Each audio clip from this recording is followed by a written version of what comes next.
Factually inaccurate. Morally correct. This is Babylon Bee Radio.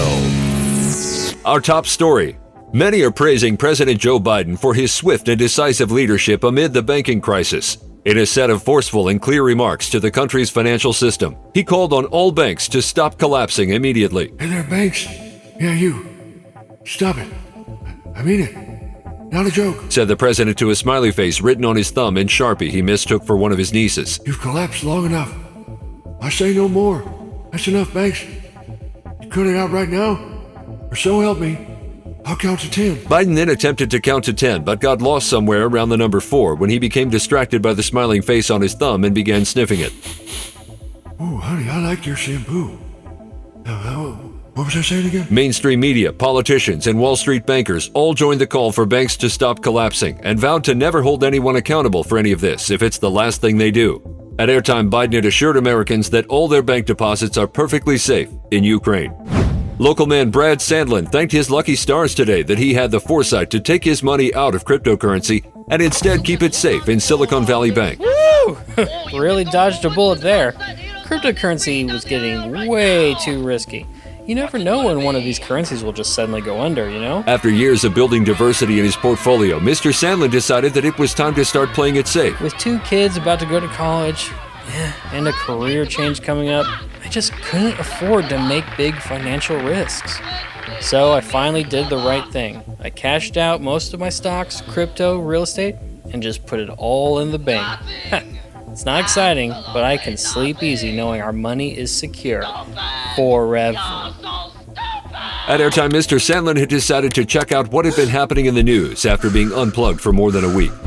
Beloved football superstar Colin Kaepernick has announced he will be suing his white parents for the cruel act of adopting him into a white family without his consent. Kaepernick's legal team announced he is seeking $21 million in reparations from the couple. The damage done to our client by growing up in a loving household under 2 white parents is incalculable, said attorney Jim Grifton outside the law offices of Grifton & Grift LLC to members of the press. Having a present father, living in the suburbs, being kept safe from gang violence, deprived him of the Black American experience to which his skin color entitles him. Now, we demand his parents pay the reparations they owe him as white oppressors. Kaepernick's parents have yet to comment, having supported his stance for racial justice as well as the first 18 years of his life, but insiders say they are struggling with his public denouncement of their parenting. Rick and Teresa will continue to be supportive of their son, but are surprised he would sue them for their mistakes or seek more reparations when they gave him a weekly reparation of $20 his entire young life, said a family friend. Colin Kaepernick has since announced a new book addressing the racist and insensitive foods his mother cooked for him. A slot has already been reserved on the New York Times bestseller list during the release week. Hoping to quell controversy over its practices, a local temple of Moloch has announced plans to host a, quote, family-friendly child sacrifice event this weekend. Leaders at the temple hope that the addition of fun activities for kids will help the cult shed the unpleasant image that comes with slaughtering children as an act of worship. We thought it was time to brighten up our public image a bit, said Nick Madhu, the temple's high priest. Extremist groups that are annoyingly obsessed with protecting children are always on our case about how evil and demonic we are for burning infants alive to worship our God. This family-friendly child sacrifice festival should really help. The event, which is to be held on the temple grounds, will feature a picnic, face painting, cotton candy, gunny sack races, camel rides, and a petting zoo, at least until all of the animals have been killed to have people drink their blood during various pagan rituals. Any families looking to downsize will receive half off the price of admission by bringing in one of their children to sacrifice. Critics of the temple have loudly voiced their opposition. These are children we're talking about here. Children! Said Ahaziah, a prophet who belongs to a traveling mob of Hebrews who have recently arrived from Egypt. No amount of family-friendly window dressing will change the fact that these butchers murder children to satisfy their own selfish lifestyles. Judgment will come. The followers of Moloch seemed unconcerned and more interested in making things as pleasurable for themselves as possible. We're all about having fun here. If a few thousand kids lose their lives as part of it, we're cool with that. Local 7-year-old Audrey Williamson tragically fell into a coma after her mother kindly asked her to put on shoes before going to school. We're not sure she will ever recover. Family doctor Roger Evans. The request to wear shoes was simply more than Audrey could bear. Her body instantly went limp and began shutting down. Waves of grief and regret over asking Audrey to put on shoes have racked her mother. What was I thinking?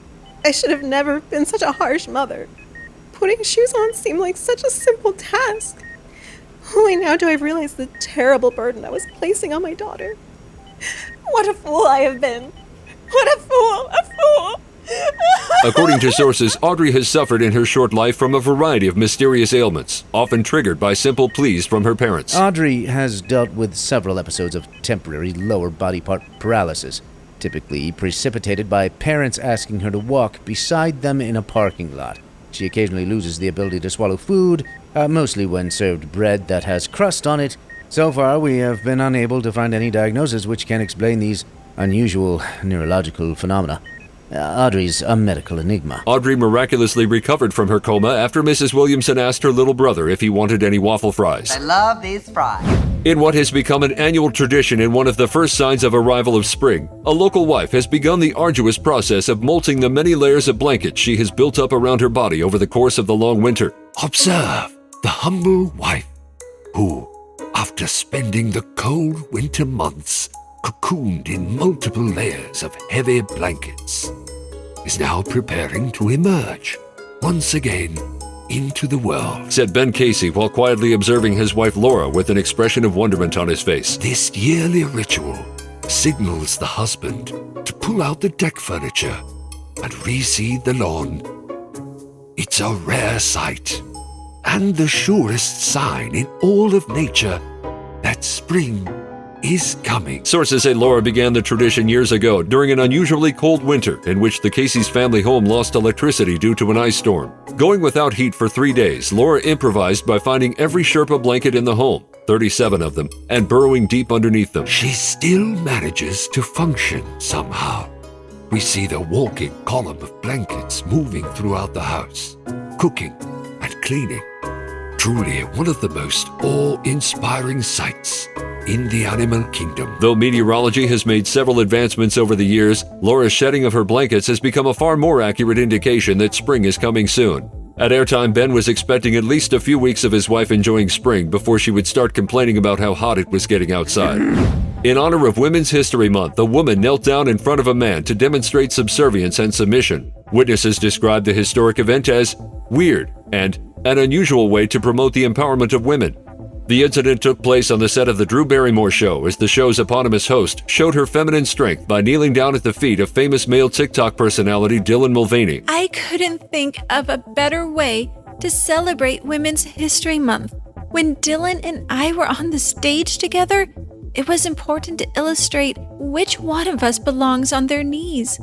Yay, women! Cultural commentators hailed this as a monumental moment in the female empowerment movement, ranking it among other great moments in women's history, such as Leah Thomas absolutely obliterating other competitors to win the NCAA Women's Swimming National Championship, and other athletes who were born biological males completely manhandling their opponents. Barrymore says she's already brainstorming other ideas for future segments, including doing Mulvaney's laundry, cooking dinner, and asking Mulvaney to explain the complexities of football to her.